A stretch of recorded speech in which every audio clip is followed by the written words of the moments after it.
তো hello friends, আমি রয়েছি পাঁচ কাহানিয়া বলে একটি জঙ্গলে, যেখানে হচ্ছে ঝাড়গ্রাম জেলার মধ্যে পড়ে এবং নয়াগ্রাম ব্লকের মধ্যে।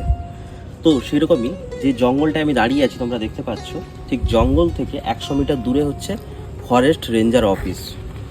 তো তারপরেও দেখো এই জঙ্গলে আগুন, পুরো জঙ্গল পুড়িয়ে দিয়েছে। দেখো চারিদিকে তোমাকে আমি দেখাতে বলবো, পুরো জঙ্গলটা পুড়িয়ে দিয়েছে, এই সাইড এই সাইড পুরো পুড়িয়ে দিয়েছে। তো এটা কি করে সম্ভব, যেখানে 100 মিটার দূরে ফরেস্ট রেঞ্জার অফিস, তারপরেও এই ঘটনা ঘটছে? তো কিছু বলার নেই, মানে এখন মানুষ এমন একটা পরিস্থিতিতে চলে গেছে, মানে যেখান থেকেই আমরা পাবো সেইখানেই আমরা ছুরি মারবো। তো সেই ঘটনা প্রায়শই দেখা যায় বিভিন্ন জায়গায়।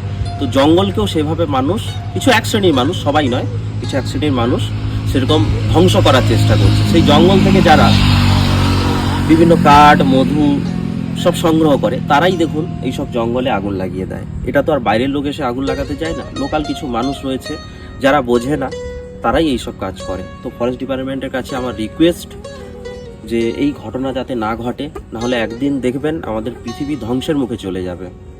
কারণ এখন প্রতিটা অ্যাডভার্টাইজ বলুন, প্রতিটা নিউজ চ্যানেল বলুন, প্রতিটা মিডিয়া বলুন,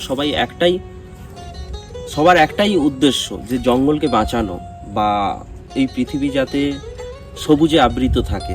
তো তারপরেও দেখুন এইসব ঘটনা ঘটছে। তো মানুষের সদিচ্ছা না থাকলে কিছুই হবে না, মানুষকে সচেতন হতে হবে।